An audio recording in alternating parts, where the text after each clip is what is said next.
Mari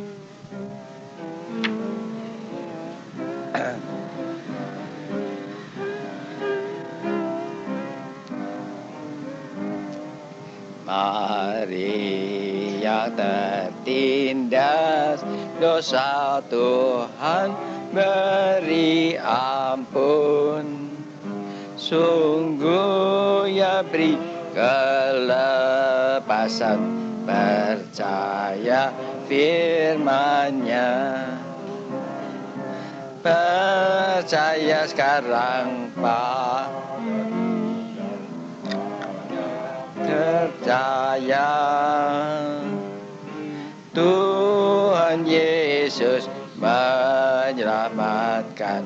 Terimalah sekarang darah Yesus tumpahlah memberi berkat besar.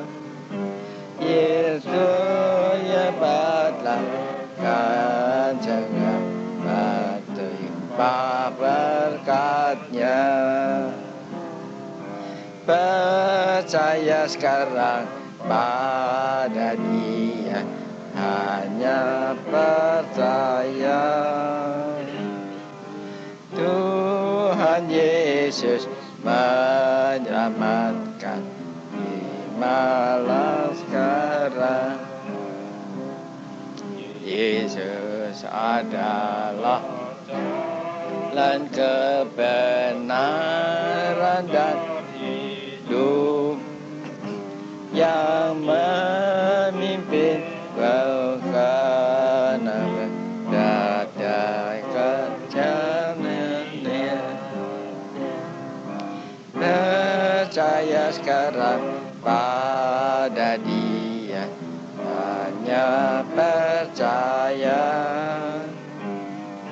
Tuhan Yesus menyelamatkan. Terimalah sekarang. Mari kita berdoa. Saya minta saudara pegang membuka dengan doa. Terima kasih ya Tuhan. Kau telah memudahkan sama-sama pada sore hari. Bertema pada kami. Ajari kami akan firman-Mu. Jadikan kami seperti yang Tuhan. Karena pertolongan kami satu-satunya hanya di dalam nama Yesus Kristus. Yoa safanyar panendalua amayan, haleluya.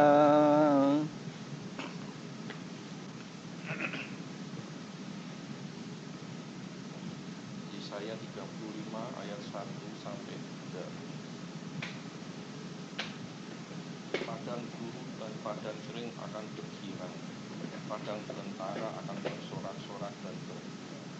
Seperti bunga mawar dia akan berbunga lebat, akan bersorak-sorak, dia bersorak-sorak dan bersorak-sorak. Kemuliaan Libanon akan diberikan kepadanya, semarak Karmel dan Saron. Mereka itu akan melihat kemuliaan Tuhan semarak Allah kita. Kuatkanlah tangan yang lemah lesu dan teguhkanlah lutut yang kuat. Yesaya 35 ayat 1 sampai 3.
Ya fayama kanana alua masalam hadana haleluya. Tuhan, terima kasih untuk firman-Mu. Urapi kami dengannya, hingga semua yang Kau rancangkan atas kami jadi dengan sempurna. Tuhan, sucikan kami dengan darah-Mu. Kau Allah yang Maha Kuasa. Semua milik-Mu ada di dalam tangan-Mu. Terima kasih Tuhan, bahwa kami boleh lihat dan berpegang pada ini saja. Bahwa Engkau menyucikan kami dengan darah-Mu, dan segala sesuatu jadi menurut kehendak-Mu. Berkati kami berganda-ganda. Terima kasih Yesus. Engkau baik. Sediakan hati kami. Terima kasih Tuhan. Amin. Kita baca firman Tuhan dari kitab Yesaya pasal 35 ayat 1 sampai 3. Yesaya 35 ayat 1 sampai 3. Firman Tuhan berbunyi begini. Padang gurun dan padang kering akan bergirang. Padang belantara akan bersorak-sorak dan berbunga. Seperti bunga mawar, ia akan berbunga lebat. Akan bersorak-sorak. Ya, bersorak-sorak dan bersorak-sorai. Kemuliaan Libanon akan diberikan kepadanya. Semarak Karmel dan Saron. Mereka itu akan melihat kemuliaan Tuhan, semarak Allah kita. Kuatkanlah tangan yang lemah lesu, dan teguhkanlah lutut yang goyah. Saudara, barangkali orang sekarang itu yang sudah pahit hatinya, yang sudah putus asa gitu ya, nggak ngerti nih ayat begini nih. Dia yang sudah bertahun-tahun hidup susah, nggak ngerti bahwa ada kemenangan, ada sorak-sorai. Orang kalau udah pahit hatinya ya, saya kenal orang tuh yang sudah pahit karena kesusahan ya. Anggapnya ini apa, omong kosong. Tapi dia nggak kenal Tuhan. Tuhan tuh hebat ya. Coba bayangin, kalau keadaan tuh ya kita lihat sudah hopeless, sudah nggak ada harapan. Nah ini kebiasaan orang untuk tidak percaya. Jadi Kristen nggak percaya. Jadi ini akhirnya itu di kesusahan itu sulit buat dia. Kalau sudah gelap itu sudah sulit. Ya itu yang saya bilang. Ya, percayanya kepada lainnya. Itu yang saya bilang, saudaramu tuh, oh anaknya nggak apa-apa, nggak ada gangguan apa-apa. Diperiksakan dokter harus menemukan kesalahan dan sakit. Dia nggak bisa percaya. Saudara-saudara nggak ngerti. Padahal justru sekarang ini, hidup sekarang ini, orang yang biasa percaya apa yang Tuhan katakan, dia ngalami luar biasa hidupnya. Sekarang, kalau saya ditanya orang, gimana Indonesia? Ya, nanti datang perang. Orang tuh heran, saya bilang nanti datang perang, kok saya nggak lari?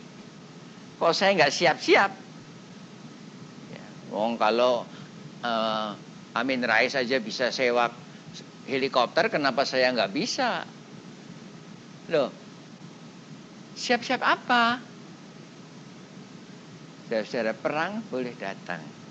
Oh, pasti datang. Saya nggak mau nina bobokkan orang-orang. Enggak, perang pasti datang. Tapi ada Injil untuk orang yang percaya kepada Allah. Percaya bukannya percaya itu yang kebangunan rohani apa, bukan. Percaya sederhana, percaya setia. Orang yang setia kepada Tuhan, dia nggak akan heran kalau perang datang dia lewat dengan selamat. Nggak akan cerita kemana-mana, wah mujizat, enggak. Loh, itu normal. Ada teman saya, dia ngalami di Australia, dia mestinya ketubruk dari muka belakang. Tapi aneh sekali, mobilnya tidak ada yang bekas tubrukan, tidak apa. Dan dia cerita itu mujizat, itu bukan mujizat, saya bilang. Itu normal buat orang yang biasa setia kepada Tuhan, ya. Itu normal. Tapi buat orang yang nggak setia, ya cari macam-macam itu mujizat kayak apa kayak. Padahal sederhana sebetulnya.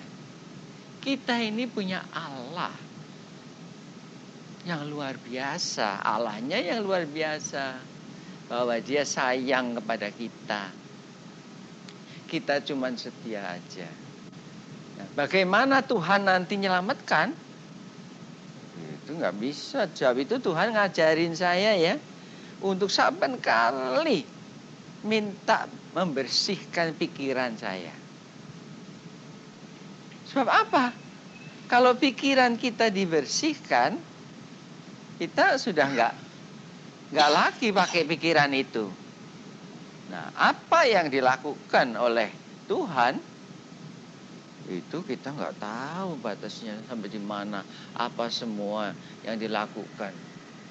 Sederhana. Dia bisa bikin dari badai, tofan, hancur, berantakan menjadi Taman Eden yang damai. Kalau orang bikin, ya, di Amerika itu sudah dihitung-hitung perlu berapa puluh tahun untuk memperbaiki yang kena badai sak malam aja gitu. Terus padahal di Amerika, kalau di sini sih saya sih kelakar aja kayak orang-orang kelakar itu. Dia kalau bawa turis cerita di Amerika tuh hebat, dia juga bawa. Tiba-tiba di mukanya hotel Indonesia itu udah, loh kemarin nggak ada nih. Jadi itu kemarin nggak ada, sekarang nggak ada. Jadi lebih hebat dari di Amerika. Memang betul. Saudara-saudara tahu, dengan Tuhan itu bukan kelakar loh. Dengan Tuhan itu bukan kelakar. Saya ngalami, saudara-saudara. Ya. Sampai sekarang itu orang-orang tuh rada malu kalau saya tanya. Waktu aku sakit, kamu kasihan nggak? Nah, orang itu nggak tahu. Orang tuh sakit, antara sakit dan kejadian-kejadian kelilingnya itu terpisah loh. Saudara, saya sakit bener, saya mati malahan nanti. Tapi keliling saya itu tidak ada yang nemenin saya. Saya itu bener-bener satu saat tuh bener-bener home alone, bener. Di saat saya krisis, Tuhan tuh biarkan saya sendirian. Dan saya ngalami di dalam sendirian itu. Saya karena biasa kan ngurusin orang sakit, apa itu tahu gejala-gejala. Kalau ada orang yang pada waktu itu menyertai saya, nemenin saya, tentu sudah siap-siap beri peti mati. Saya juga rasakan. Ini loh, kaki saya dingin. Dinginnya kok naik terus. Saya kasih bantal panas, saya kasih, naik terus. Saya tahu, naik terus. Dinginnya itu kan lain, dingin ketinginan gitu sama dingin di dalam-dalamnya itu lain. Lantas saya ngalami saya tidak berdaya lagi untuk ngelawan dingin itu.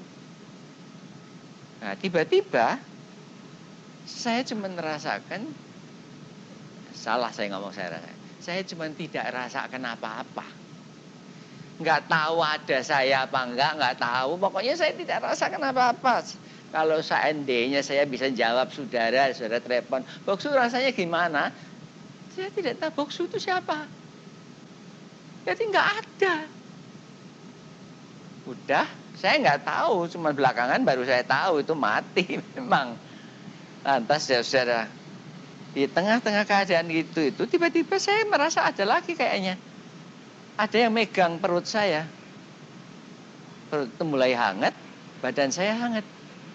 Nah pada waktu badan saya hangat, itu kaki tangan saya semua hangat semua. Saya nggak butuh lagi selimut. Baru saya tahu bahwa saya hidup lagi. Dan saudara-saudara, tidak cuma hidup lagi, orang itu hidup lagi itu gampang ya. Saudara barangkali didoain terus habis dari mati terus, aduh sekarang hidup melek gitu. Enggak, saya hidup lagi itu saya bahagia. Saudara bisa bayangin nggak? Saya bangun tuh saya bahagia. Belum pernah saya sebahagia itu. Lantas saya ngalami, loh, semua beban yang saya punya itu hilang semua, nggak ada semua. Orang tuh kan nggak tahu bahwa saya itu sudah bertahun-tahun tuh susah. Iya, nggak ada yang tahu memang. Orang yang tinggal sama-sama dengan saya pun jagain saya pun nggak tahu kalau saya lagi susah, berat, nggak kuat hampir. Tapi saya ngalami itu. Nah saudara cuman paling-paling nangkep bocoran saya kalau saya bilang, aduh pengen mati. Dikira ini apa pendeta kok pengen mati. Ya memang seharusnya enggak. Tapi saya enggak kuat. Nah kalau saya mau cerita enggak kuat tuh mesti panjang ceritanya. Mesti dari tahun-tahun sebelumnya. Dan saya enggak pernah cerita. Jadi kalau saya bilang enggak kuat gitu pada waktu itu saudara kan bilang, ini cengeng bener gitu aja enggak kuat. Jadi saudara, itu semua tuh hilang. Saya ngalami bahwa saya boleh hidup tuh baru. Dan benar. Tahu yang nulungi saya itu siapa sebenarnya? Yang nulungi saya itu adalah teman saya. Dia dulu rada sakit hati, marah. Dia pengen kerja buat Tuhan, saya bilang, udah nggak usah ya, kamu jadi businessman aja. Dan dia kerjaannya tidak lain cuma ngurusin percetakan dan macam-macam, saudara. Orang bilang itu mau kerja buat Tuhan kok disuruh kerja. Dia bilang itu buat Tuhan, jangan lupa. Dan ternyata betul. Di saat saya sakit, dia telepon saya, Boksu gimana? Ya ginilah rasanya tuh, lebih baik berhenti aja lah. Saudara, dia tuh ngomong apa? Nggak bisa dong itu. Kan kita mesti menang. Kayaknya itu kayak dia nasihati saya mesti menang. Ternyata itu iya loh. Itu sebabnya saya tanya saudara, kalau saudara yang lihat saya, saudara kasihan. Saya bilang, sudah jangan jadi Kristen aja deh. Percuma. Pemimpinnya aja, yang ngepalain aja kalah kok, ngapain jadi Kristen, saudara ngapain? Kalau saya bisa kalah, masa saudara bisa menang? Saudara, jadi saya betul ya. Memang iya ya. Memang betul Tuhan ngajarin saya. Kalau kamu kalah, kalau Tuhan ngajarin itu bukan cuma khotbah ceritain gitu, enggak. Kalau kamu kalah sekarang, kamu kalah ya. Dah, berhenti. Apa? Wow, saya lihat tuh akibatnya saya berhenti tuh apa semua yang megap-megap, yang butuh kehilangan semua. Dan saudara saya bilang, aduh, nggak beranilah berhenti. Saudara, itu sebabnya Tuhan berhentikan saya. Ya, saya itu sudah kebiasaan dengan Tuhan. Kalau saya sendiri putus harap, nggak tahu, nggak ada jalannya, saudara kan sering kali Tuhan itu bisa bikin apa saja. Itu sebabnya saya dikeluhin orang suaminya itu gini. Aduh, saya itu susah gimana caranya bisa ngatasin suaminya, ngubah suaminya. Oh, suaminya itu gini terus dah. Nah, orang kawin kok diam, cita-citanya itu cerai karena yang ngajarin itu keluarganya dan alasannya gini. Aduh, saya sudah susah. Saya ngasih nasihat nggak bisa. Sampai kemarin, saya terlalu nggak. Itu kemarin tuh malam-malam saya nggak tidur. Lantas Tuhan ngajarin saya. Komputer saya itu ngaco. Jaga baik pun masuk satu virus. Dan virus ini kerjanya luar biasa. Program-program tuh hilang sama sekali, nggak ada satu-satu. Itu saya dapat virusnya dari internet. Saya punya program yang menjaga virus dari internet nggak bisa masuk. Sempat masuk satu cuma. Waktu saya scan dengan Norton tuh cuma terdaftar di sana. Inflated 1. Dah. Tapi yang saya ngalami kenyataannya program buat check in. Satu program gede hilang. Program buat ini hilang. Coba bayangin. Saya lagi mikirin gitu, tapi lucu sekali yang nggak hilang itu adalah WinFax. Saya bisa ngefax. Saya bilang, Tuhan mau apa? Saya kalau mau nulis pakai Word-nya nggak ada. Adanya cuman WinFax itu cuman itunya isian di pinggir itu loh. Misalnya buat pendahuluan aja. Itu ada tulisannya itu terus di fill in. Ya udah, saya pakai itu. Tahu apa yang saya mesti jelaskan? Saudara kalau punya masalah, apalagi kalau di rumah tangga itu kan masalah tuh ya. Atau saudara coba selesaikan. Kalau biru mau bikin merah, apakan dulu gini kan ya. Ini saya itu diajarin cuman ada 2 keadaan. Agape, kasih Allah, atau dengan lain cerita itu saya katakan bersihkan pikiran dan nurut Tuhan, ya. Saya itu baru ngerti belakangan itu cuma sebetulnya sederhana. Udah. Dan agape itu cuma agape doang. Nggak ada agape sambil dengerin kanan, agape sambil belajar ini. Nggak ada, agape itu cuma agape. Nurut Tuhan aja. Nah, nurut Tuhan itu apa aja bisa terjadi.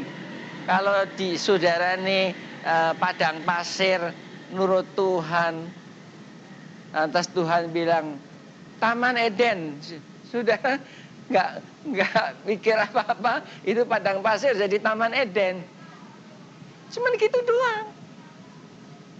Tidak pakai logika, tidak pakai ini, tidak pakai apa, cuman nurut aja. Nah, saya itu cuma suruh bilangin anak angkat saya. Kamu tahu nggak dulu, kamu lihat saya dibikin susah orang, ada ini, ada itu. Lantas kamu heran kok saya kok bisa tenang-tenang aja, kok kayak nggak ada apa-apa. Ingat nggak? Iya. Nah, itu karena apa? Karena agape. Nah, sekarang suamimu nurut dunia, suamimu nurut orang-orang yang benci. Di dunia ini nih, saudara ya, kalau saudara nurut Tuhan, agape, saudara ada hidup, saudara ada bahagia. Kalau menurut dunia, hanya satu file saja sudah cukup bikin kacau hidup saudara. Hanya satu file aja. Saya itu cuma lihat di situ tuh catatannya inflated one file. Udah cuma gitu. Dan filenya itu saya nggak tahu pakai. Waktu dicariin, kemudian saya minta tolong teman saya nyariin di mana itu filenya. Cuma dikasih tahu one file, nggak tahu di mana ditaruhnya. Terus dicariin kemana-mana itu ketemu. Di karantina di satu tempat oleh Norton itu. Udah. Tapi sementara di karantina sudah kena kerjanya dulu. Memang tidak akan ada akibat lagi. Ya tapi ini sudah berapa banyak. Sampai printer apa semua udah kacau semua. Nah, jadi saudara, cuma satu file aja. Saudara, agape cuma sekali kan. Sering kali, ya kadang-kadang cuma saya itu hawa nafsu. Saudara jangan tenang aja cerita. Kadang-kadang saya itu nggak tahan. Kadang-kadang tuh saya jengkel. Habis kayak gitu. Nah, kita kan sering kali gitu kan, nganggep nggak apa-apa kan. Agape dikotorin satu file, hilang sama sekali agapenya. Nah saya itu nggak ada lain. Jam 12 malam masa sudah telepon. Saya fax saja. Buat saya itu sudah susah nulis fax karena mata saya udah nggak jelas gitu. Gerayangan pasti salahnya banyak itu faxnya. Cuman bisa dimengerti. Udah saya fax sudah. Baru besok paginya saya jelasin. Saben kali dia tuh suka ngeluh sama saya, nah, bapak angkatnya ya. Gimana ya Pak, dia tuh gini. Saya saben kali nasehatin, saben kali ada aja. Ya masalah tuh nggak selesai. Ada macam-macam. Memang orang tuh kalau dalam keadaan benci, keadaan dunia ini, semua bisa dijadikan masalah kan. Semua. Nah, yang tahu nggak bisa dijadikan masalah itu adalah Tuhan. Saya kan pengennya ke Jakarta. Saudara kan saya bilang saya nggak pernah absen ke Jakarta. Saudara, lantas Tuhan coba seringkali dia coba biarin saya kasih kepala pusing jalan. Saya toh nggak nyetir, saya cuma duduk di sebelahnya supir. Jalan, rasanya mual. Jalan, apa aja dah. Jalan. Kali itu saya nggak bisa jalan. Coba bayangin, Tuhan bikin saya itu surprise yang pantas diketawain. Diapain? Pusing enggak? Orang tanya saya, kenapa Boksu? Ini keseimbangannya kurang? Enggak. Tahu apa yang saya alami? Keadaan saya itu saya lihat di muka saya digambarin Tuhan kayak baju sirah, baju dari besi, ya. Tapi tidak ada isinya, tidak ada orangnya, kelontang itu loh di ranjang. Saya itu kayak gitu tuh. Udah nggak bisa apa-apa, bangun aja nggak bisa. Oh saudara, kalau saya cuman pusing aja kurang keseimbangannya nggak benar kan saya bisa bangun ya, rambat-rambat gitu ya. Saya nggak bisa bangun. Dah, bener tidak tahu. Saya jadi inget tuh. Dulu pernah saya dipanggil. Saya masih belum ngerti apa-apa, masih jauh. Dipanggil sama orangnya Katolik. Nggak kenal saya. Saya cuma dikasih tahu, Boksu tolong doain. Ini besok dia mesti dioperasi karena keseimbangannya itu kenapa gitu. Ya saya ya bisa apa ya, saya nggak bisa apa-apa. Saya tuh ini aja doa